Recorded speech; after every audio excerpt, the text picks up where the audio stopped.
Spontaneous realism, let alone the style, the word itself may be alien to most of you watching me right now. But worry no further, as I'll be explaining to you in detail in this video everything about spontaneous realism, the controversies and criticisms around this art style, and my take on these controversies. Along with that, I will be painting this beautiful portrait in my own spontaneous realism style. There is a reason why I say my own spontaneous realism style. Well, to know that, you may have to watch this video completely.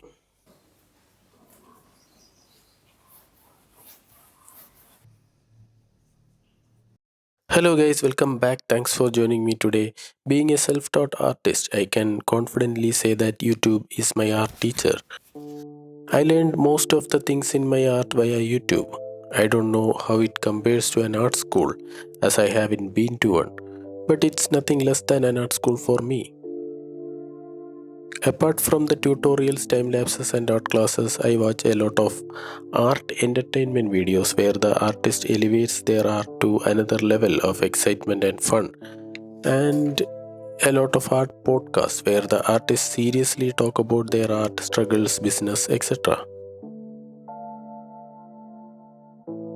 Last week, I was watching a podcast in which a professional artist, supposedly commercially successful, was teaching how to make sellable art, or how to make art which will captivate the viewers to buy it instantly or steal it to hang on their walls. What she told was that the art that you make should be tasteful. She also explained a lot of techniques to make the art so mouth-watering that it itches the desire center in your reptilian brain. But the point that stuck to me the most was her take on colors. There should be enough amount of bright, catchy colors in their purest form, applied in an expressive way unique to the artist to attract the eye of the viewer. Nobody cares if these colors are actually there in the nature or not. I mean, who would want these portraits with muddy, unattractive skin colors to hang on their walls? Even though those were the most realistic skin tones that I could create by mixing. But still,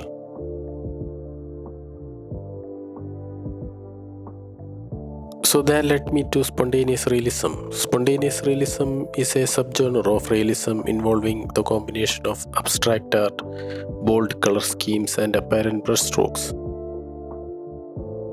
To put this in simple words, spontaneous realism is realism recreated with unrealistic color palette. The word spontaneous realism was coined by the Austrian painter Voka, and today it's his signature style. Artists around the world follow his footsteps to make this into an art movement. Some imitated him while some adapted his color theory and techniques. The most important distinguishing feature of spontaneous realism is its color palette. Bright, catchy colors like yellow, pink, teal, etc. in its purest form are applied onto the canvas, therefore making the piece an epitome of tastefulness. Speaking of tastefulness, if this video is being tasteful for you so far, please hit that like button so that it spreads to more people. Thank you. So now that we have found the holy grail of tastefulness, that is spontaneous realism, why can't the artist follow the path and create art with all sorts of bright, catchy neon colors and decorate the art world with marvelous masterpieces?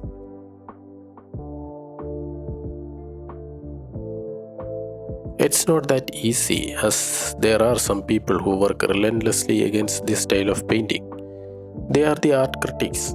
Critics consider Voka to be a decorative artist and his paintings as decorative pieces rather than real art. They think spontaneous realism painting belongs to exhibitions and living room and not museums, as they lack the archival quality and artistic excellence.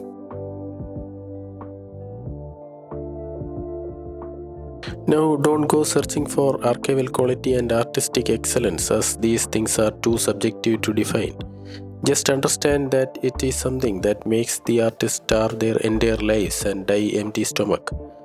And then years after his death, the same critics will revisit his works and extract some artistic excellence out of it.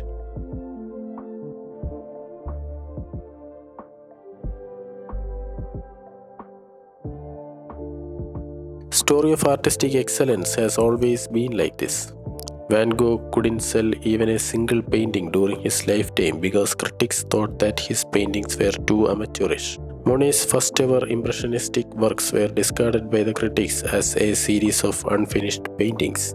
If these critics were right the first time, then how come only decades later the same paintings became an epitome of artistic excellence?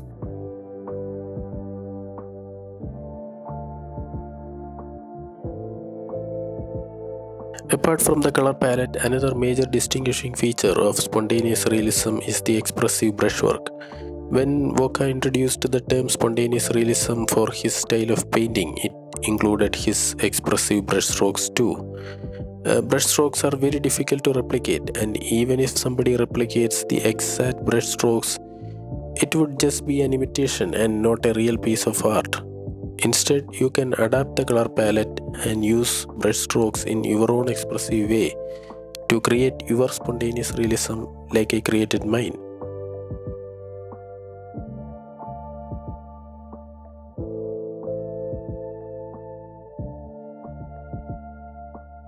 Painting my first ever spontaneous realism art piece was really a fun learning experience. I thoroughly enjoyed the process and I'm glad that I tried this one. If you want to see me doing and explaining more spontaneous realism works, please comment in the comment section below. With that being said, this is the finished look of the painting.